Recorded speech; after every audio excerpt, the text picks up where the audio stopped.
Hello. Welcome to the next episode of the energy of houses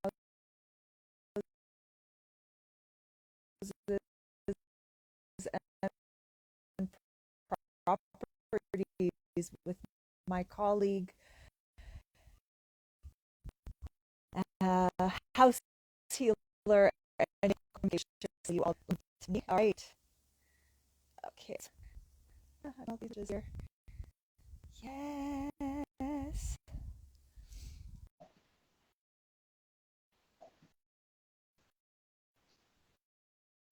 All right.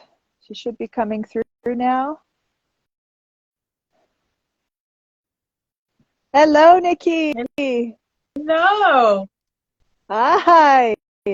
Nice to see you for another episode of our awesome show, The Energy Yes, of and you Houses and are in a Properties. very special place. So tell me all Yes, I about it. am. Where are you? Yeah, I'm in my joy. I'm in my joy. I'm sitting on a stunning terrace. I'm going to show you in a bit, overlooking the entire ancient city of Ephesus. I Oh, am wow. at once again in Ephesus, and this time discovering a new location where I will be hosting my one-on-one VIP retreats with my clients. It's a stunning place. Let me. Can we switch our? Yes, we can. Yes. Can you see, Oh, Nikki? oh, wow. And this is at the Look. location where you're hosting your VIP clients. Exactly. Look at Unbelievable. the I want to gorgeousness. come. Yes, you've got to come. You've got to come. It is so beautiful here. And it's a very remote location, all built with stone.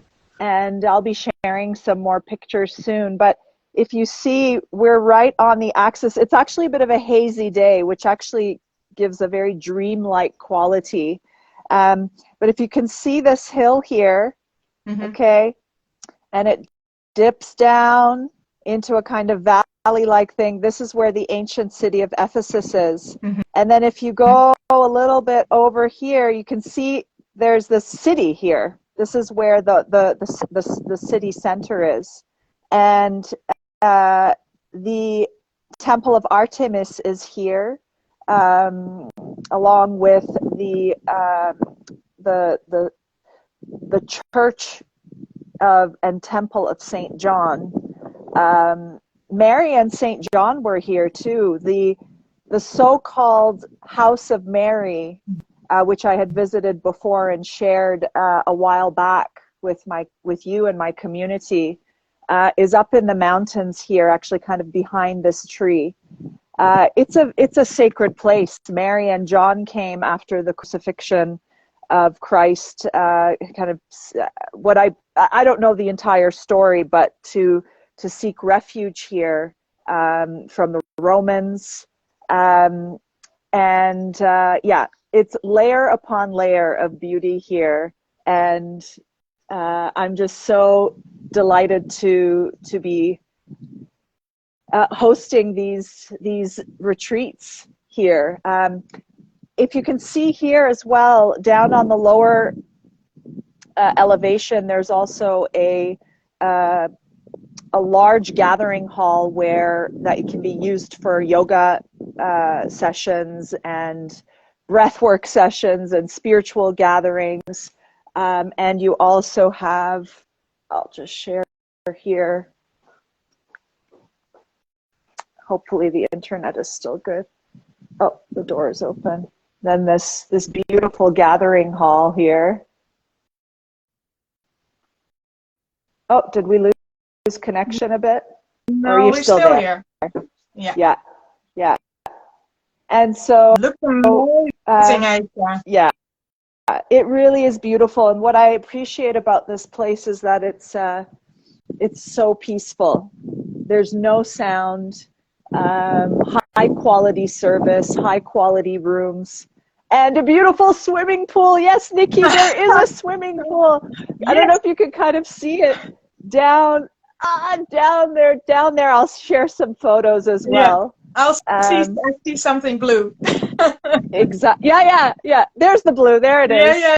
Beautiful swimming pool down there. Cool. Yeah, it's such an incredible site. And what surprised me about this place, I'll just switch back here.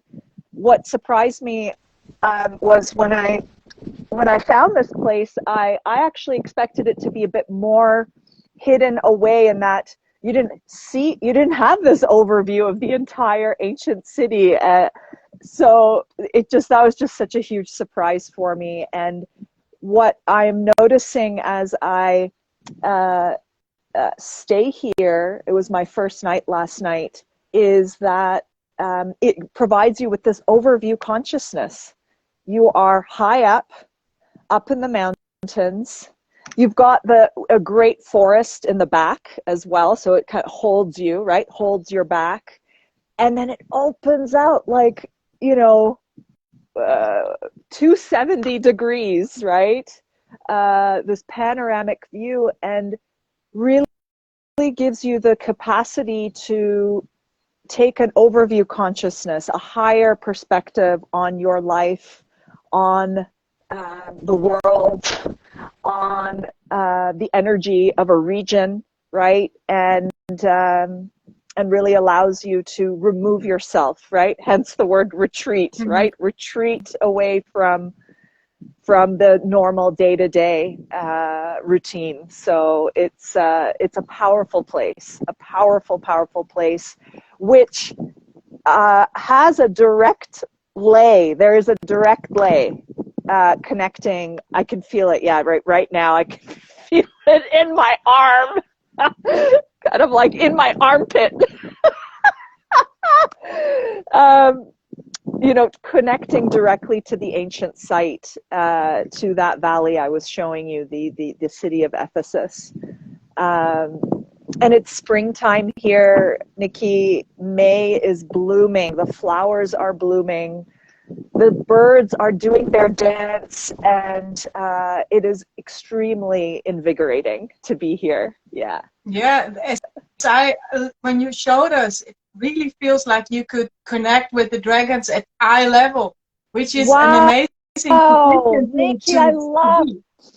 I love how you just brought this forward. Wow, you could connect with the dragons at eye level. Yeah, really does give you that feeling, doesn't it? Yeah. And for Nikki, for like audience members, whoever's here now live, and whoever's listening to the recording, what would that, connecting with the dragons at eye level, or even just connecting with the dragons, what does that mean? And how can we benefit from this connection? That's a very good question. Yeah. I mean, just in this moment, like, what did that feel like for you, just in that moment where you felt like you could connect with the dragons at eye level?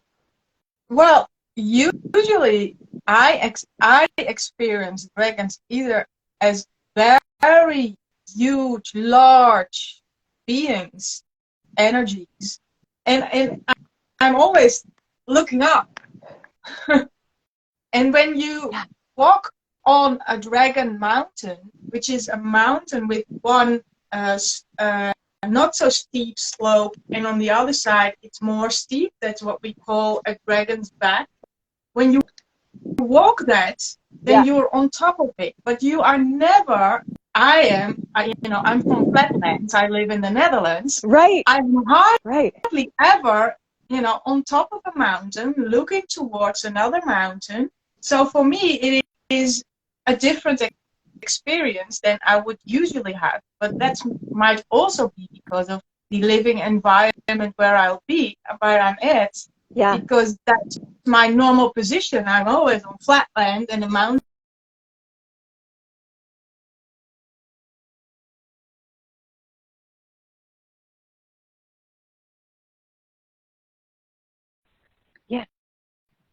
I am. I am. Can you hear me? There was just a bit of a disconnect. Yes. So yeah, and last week I was in Okay, Switzerland, so I had a little bit good, of, good. but I was more working with the water. Maybe you saw something on my socials coming by as well. This is just, totally the opposite. And yeah, it's really a powerful, amazing place. And for me, it's a very different vibe than all the other places I've been. So every power spot has its own quality of energies. And it doesn't, Absolutely. and I think it is important to say that as well. A power place doesn't necessarily mean it is a place like a gas station. It is just a Ah, place filled with power, and you will be yeah, touched by this power, and that can be um, beneficial, but it doesn't necessarily always have to be. It is just a place with a special quality of energy, and a power place says nothing about the kind of quality. So you always have to remember that. So if you are tired coming back home from a power place, please do not be disappointed. It will tell you something. It will teach you something. yeah. I love that. That's so important. You know, there's so many nuances and differences in this the kind of energetic qualities of specific power places, sacred sites. I mean, here, for example, it really is a place to rest, to contemplate, to reflect. The retreat center that I'm at, this very special retreat center, and and there are moments like micro power places like this round gathering hall where I could feel in that temple hall uh, some power there because of the spiritual work that's being cultivated with groups there. Whereas when you're by the poolside, I took a nap. I just totally fell asleep and I was able to completely let go, which is so needed for all of us. And more frequently, I'm finding I need a vacation like every week. It doesn't mean I do it. It doesn't mean I go on one every week, but I feel that I need a vacation every week. Like how are we going to work out this math, you know? And that's why I've chosen to lead a business that's like a vacation for me, and move out of the conventional architecture model. So I am attracting income while being in places like this, right? Such a boring And so life you going, have. it's so boring. It's so boring. And so the just talking about the different qualities, even on a given place, even in, I was at the Temple of Artemis yesterday. I'll be sharing some broadcasts from there as well.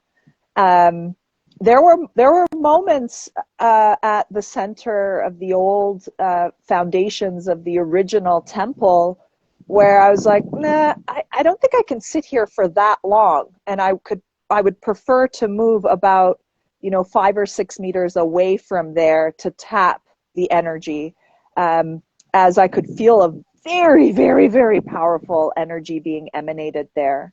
Um, and yeah, depends, of course, on the person as well and your specific uh, moment in life, what your body and soul is ready to call in, what your body and soul is ready to harness and to bring to the next level. These places, they are living energetic patterns that provide you with the right information at the right time when you are open to it. Another thing I want to share about my experience when I was at the Temple of Artemis is that these places are waiting for us to activate them.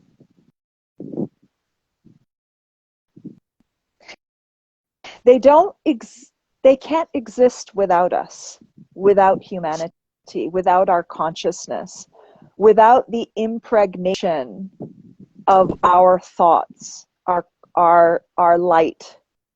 And she's waiting.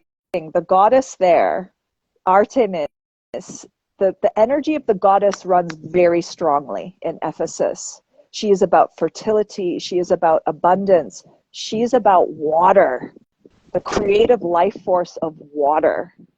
And she's been forgotten about for a long time, Nicky.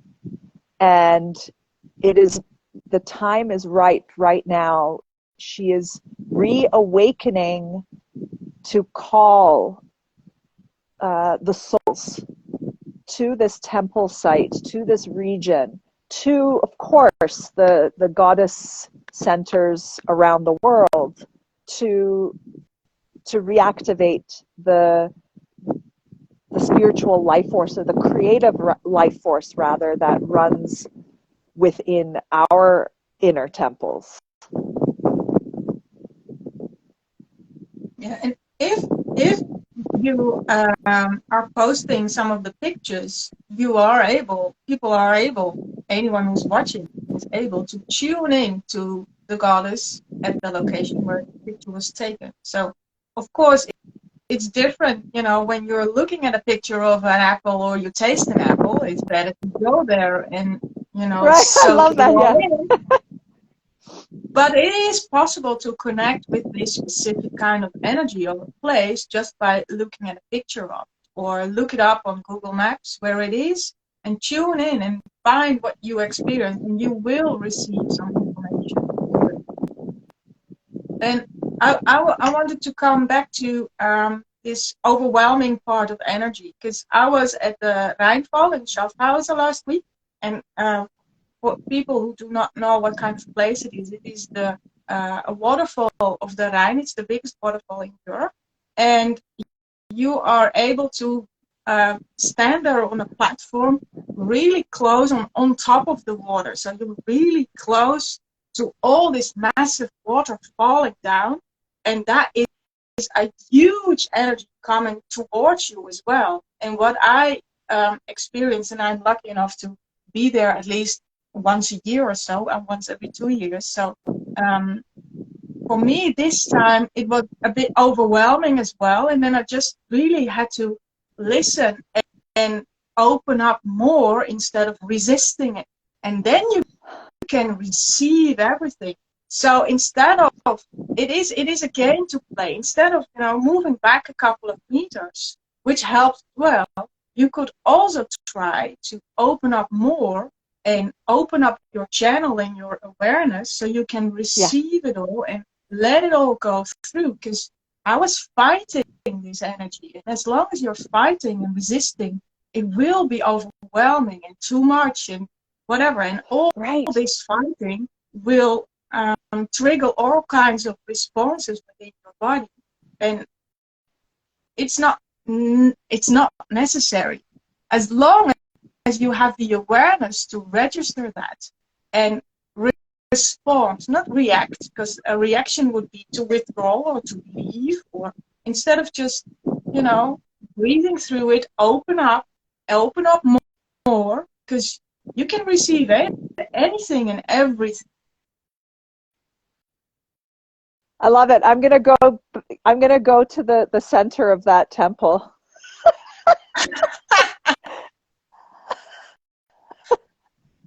Try it. Yeah, absolutely. I'm gonna go. It will clear out everything. Yeah, I'm so excited. I love it. Yeah, and I love that you had this experience with the waterfall. Wow. And for you, Nicky, can you share a bit about that experience? Like what that opening up created in you, or what kind of was there a new awareness, or did your feelings change, or your body sensations? Like what occurred there? I always find it really hard to put it into words, but it's just like this big zoof is coming towards you, almost like, I don't know if ever been to a demonstration and people, or a large group of people, and this group of people start running and you want to run the other way? It is really a lot to handle. You can't hardly, you have to go with the stream. And in order to stand your ground, really grounded, first of all, to receive all that, because otherwise you fall over. So Right. what it taught me is that I'm, in that moment, I was maybe a bit narrow-minded because I couldn't handle all this energy at first. And then because I felt that, I thought, oh yeah, I have to open up. And when I'm there, I'm usually with family, and I could sit there for hours, but I never sit there for hours. So maybe I should go there on my own once and just really sit there for Right. hours and see what Yeah. happens. Because they always, only want to take pictures and then they want to leave. And I know. Yeah. So I always end up taking pictures and movies as well. And then my daughter said, yeah, you have so many movies of this water already from last year and the year before. And it's always, it's such a pleasure to be there. And it's really, I find it an amazing place. It's one of my favorite places because it washes away everything. And you really get to connect with the quality of water. And it can be anything. It can be wild. It can be really still.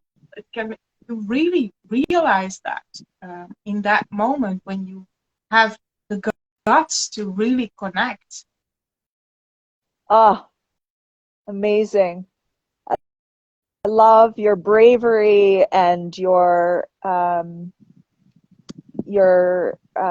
observation about if we resist that power, then it's just that act of resisting, and in a way it's just this it's just not energetically efficient, and we create all these unnecessary buildups in our mind, right? And why not just let it all, and that we can that we have the capacity to expand more and to take in this energy and handle it if we have a strong anchor, which is something that you are an expert in, and of course does require some fitness, some building up, just like exercising a muscle, right? After some years of practicing. I mean, I know that when I'm out of practice, when I'm not honing that inner temple or the inner column or that anchor that you speak about, that I'm much more susceptible to be influenced by outside emotions, thought forms, influences that hinder my spiritual growth, my joy, my happiness. Yeah. I wouldn't Yeah. say it would hinder. It is just a different way. As long as you are aware of that, and maybe not in the moment, but when you are, home reflecting on what you've experienced, you said it yourself, you realize that you get distracted by energies of the surroundings or emotions of the surroundings. And that's okay too, as long as you are aware of it. And in my work, I come across strong energies as well. And I don't always find it comfortable. It doesn't always feel nice. But as long as you realize that it's just energy, and you open up and you let it go through, just like you would do with emotions, if you handle emotions in a healthy way instead of locking it up in your body, just let it stream through. Yeah, not processing them, right. Then it's just an energy, and then you can play with it. Just see it as kind of a game. But it does take a bit of practice. But I'm a very grounded person, and I had a lot of experience. But it's not the only way to be. Not everybody is here to be very grounded. We need airy people as well. We need water people as well. We need them all.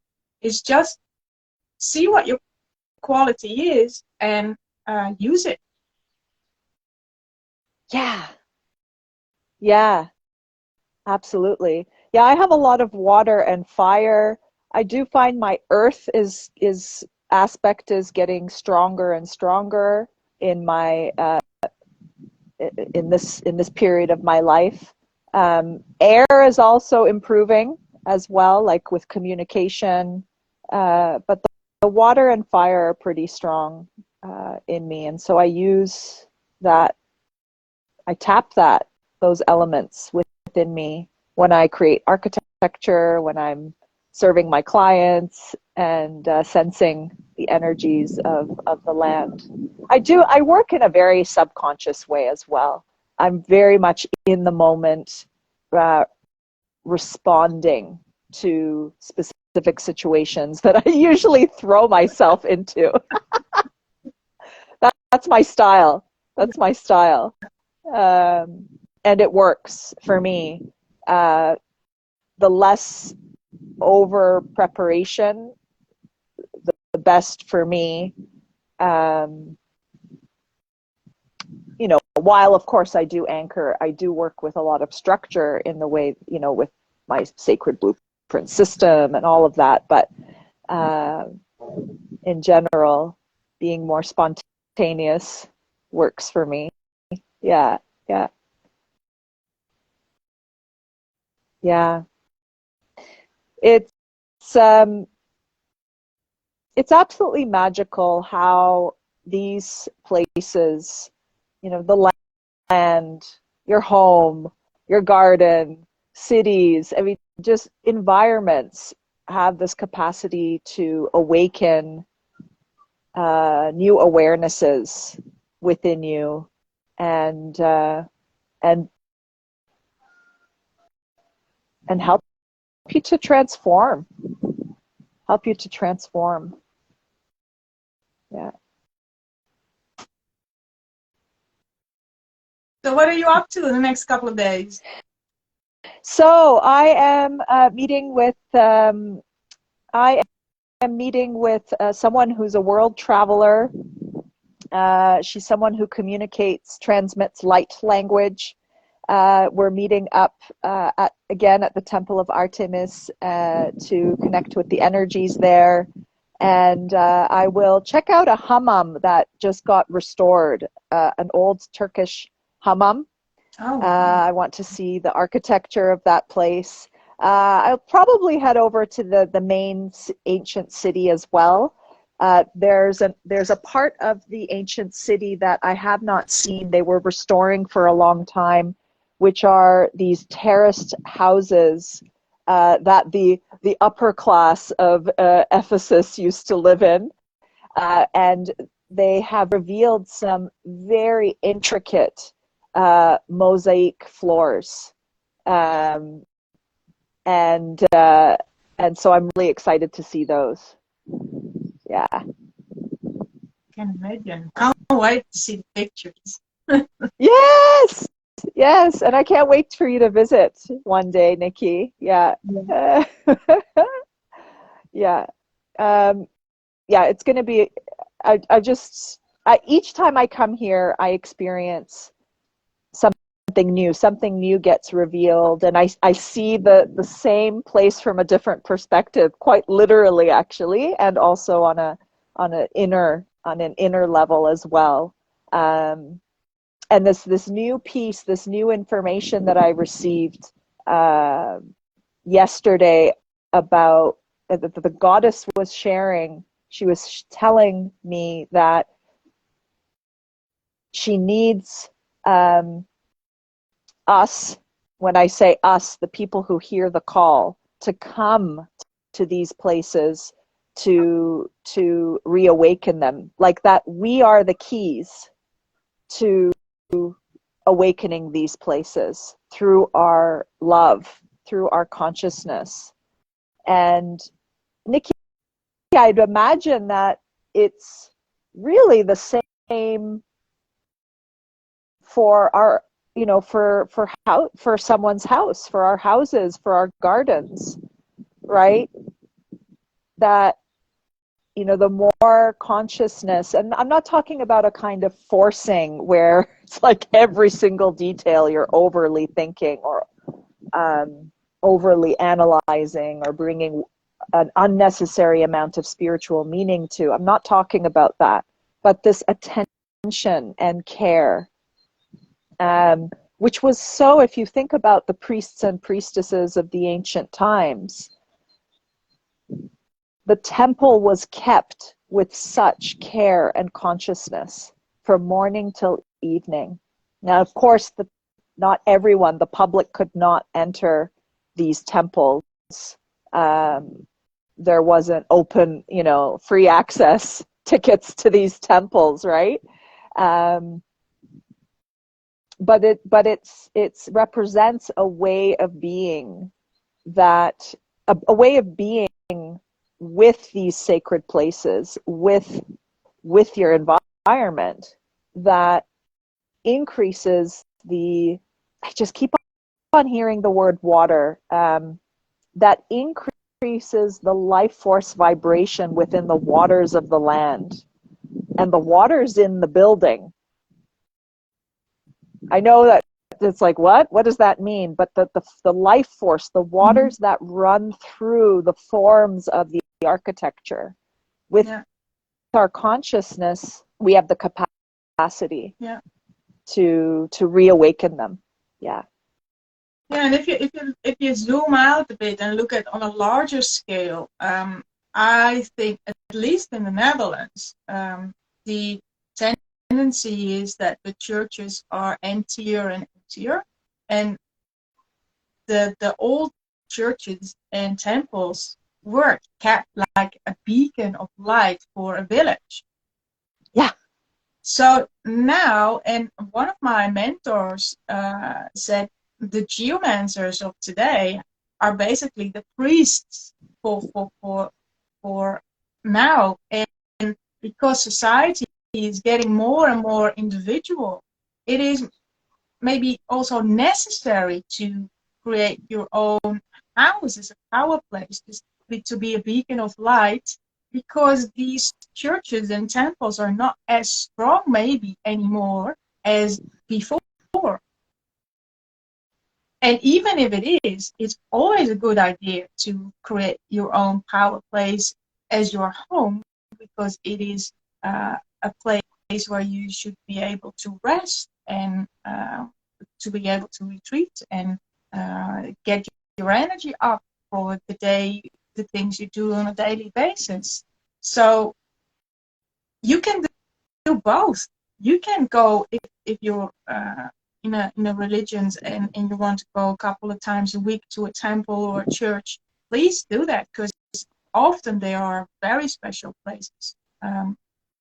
In the Netherlands, often it's just in a room somewhere, and that is totally different. The energy is not as high as they are in churches from the early mid-century ages.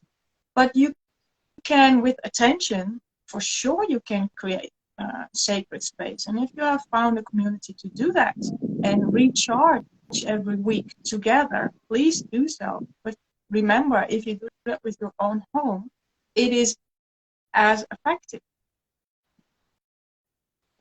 Yeah, Nicky, I love this. As you're sharing, what the image that I see is like, okay, we had these churches, and of course some are still powerful, temples, mosques, synagogues, shrines, major power places that served as these beacons of light. And I love what you're saying, that the geomancers are the now priests, the modern priests of today. And as they, let's say, as we go through this process of individuation, the importance of them has kind of diminished, and I'm not saying it's either good or bad. I'm just making a neutral statement here. And, almost kind of forgotten about. But what I'm seeing is that the energy, the focus is uh, um, coming inwards. Is trying to explain this image that I'm seeing.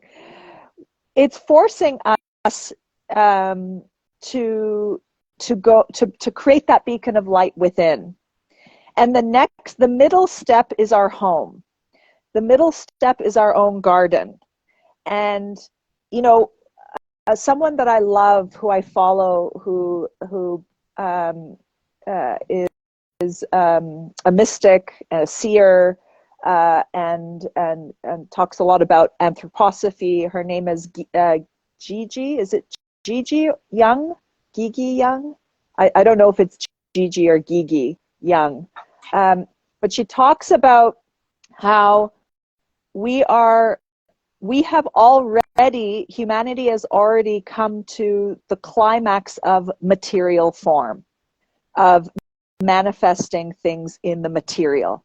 She's like, we've been there, we've done that. We're at the climax. And now it's more about a process of cultivating this inner spiritual experience within, rather than being dependent on the outside structures. Now, the architect inside me is like, no! Like, what do you mean? We have to continue building. We have to continue creating amazing things. We have to continue building the most beautiful buildings. Oh my God, what? The Temple of Artemis has to be rebuilt. Yeah. But ultimately, it's about this, and what you're bringing, Nicky, what you're teaching your clients and your community is this. It's the relationship between you and this place, and it requires you to go inward. It requires you to not be dependent on the church's structure. I'm talking about physical, right? Not be dependent on the physical structure of the temple, physical structure of Ephesus. Rather, okay, we've been there, we've done that. These were patterns and forms that helped us to form our inner temple. I mean, they say the second coming of Christ is us. Yeah. But structures do help.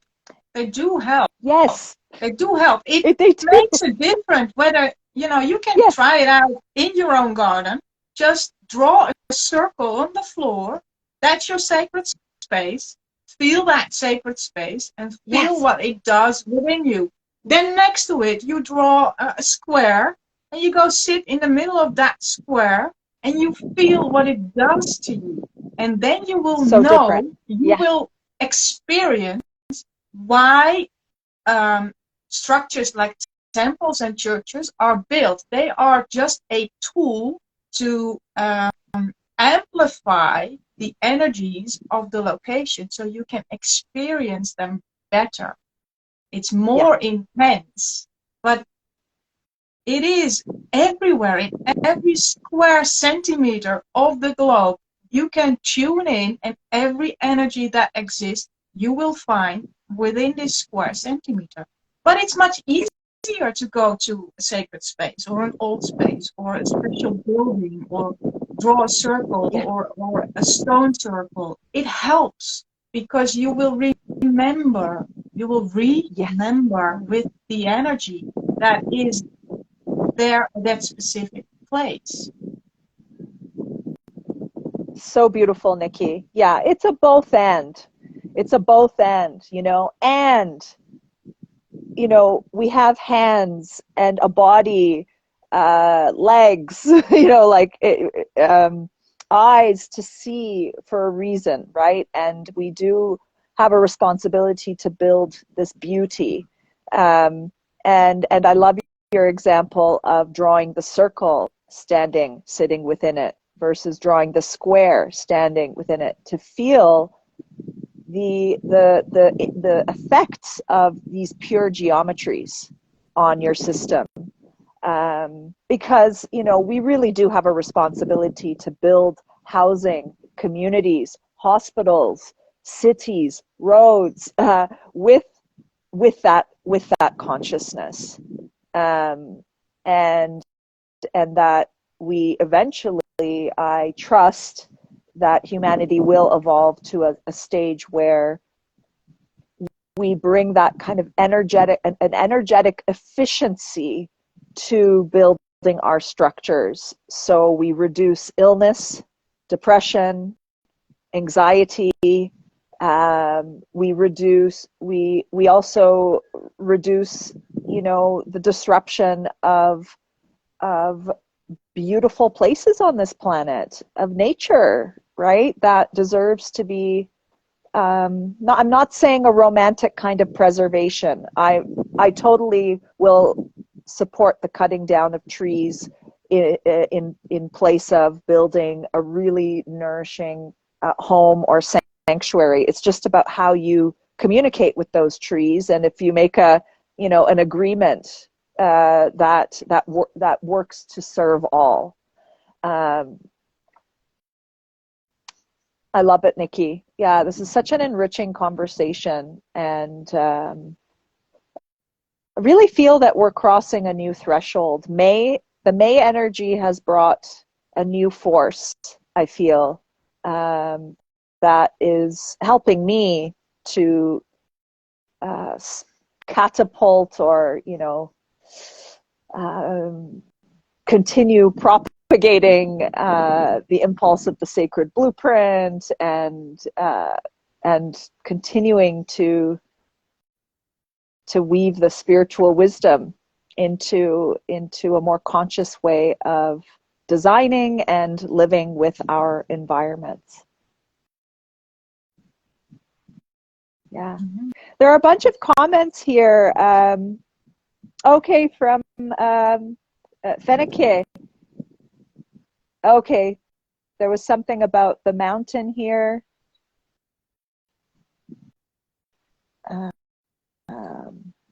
Oh, you didn't hear about what there's about Nicky, I'll let you choose which one. I said it felt like you can have a conversation with the dragon at eye level. That was what I said, but maybe you should watch the replay. Yeah. I love it. Watching the dragons here too. And for those, well, let's look at the comments, and then as we close, I'll do another walkthrough of this beautiful place, or a quick panoramic view here.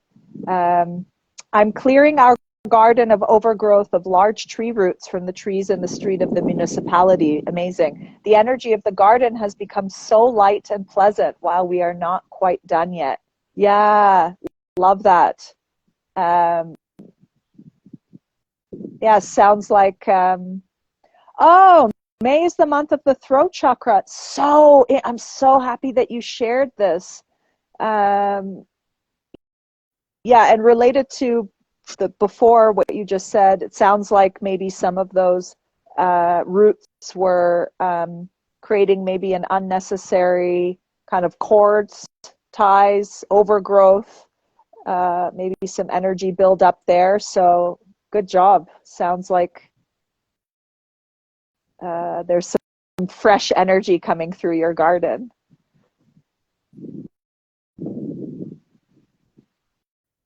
Yeah. Nicky, what do you think about this? The May is also the month of the throat chakra, so express it. This is a theme that's come up in these last couple days for me. I never related months to chakras, so that's I'm trying to get my head around that as well. So beautiful. Wow, okay, yeah, why not? That's what I was thinking. Okay, how does that work? So I have to feel into that a little bit more. It's just a new perspective for me to relate to months in that way. beautiful. Yeah, I love that. I mean, then if we think about that, that the months, if we then see them more as a circle, dots marking the line of a circle, that in fact that circle is going through a kind of transformation, a movement. And so, yeah, that nature taking us through the journey of our chakras, our chakra system, as we move from season to season is a really beautiful meditation to do, reflection to do on that force of movement. Well, the throat chakra is certainly very strong here. The woman that I will be connecting with says that Turkey, the country that I'm in now, Turkey is the new name for Turkey. Well, it's the it was what's the name that we call it, but now internationally it's called Turkey. And it is, she says that it is the throat chakra of the globe. And so I'm finding that the creative life force that's emanating from especially this region and the Temple of Artemis has been very much activating my larynx. And the larynx is a vessel for manifesting your desires, your dreams, speaking the word. In the very beginning was the word, and the word was with God. Genesis, right? The God through his larynx spoke reality into, or form into reality. And when I thought about the throat chakra for May too, when I was tuning into that, I saw an image of a plant. And Steiner talks about how we are actually kind of like inverted plants. We're very closely related to the plant kingdom. Plants have their sexual organs on top. We've got them below. Right? But there is a connection between the sexual organs and the larynx. And I mean, of course, every part of our body is connected to everything. But the image that I saw, rather than going into an over-analysis of it, was this, that we're like these walking plants opening up to express ourselves, like the flowers open up to express themselves through their, the upper part of their bodies. And so I think that's beautiful, Fenike, and I think it's a great idea to explore that, whether any of you enjoy singing. Singing has come more into the forefront for me. I used to be shy and I'm not really into the singing thing, but I've been singing a lot more. I've been receiving a lot more tones and frequencies when I connect to light beings in my meditations, and I've been finding that I'm humming. I am not a singer or a hummer at all, but I noticed when with my swimming, I start doing humming underwater when I blow out. So in a way, it's affecting me as well without realizing.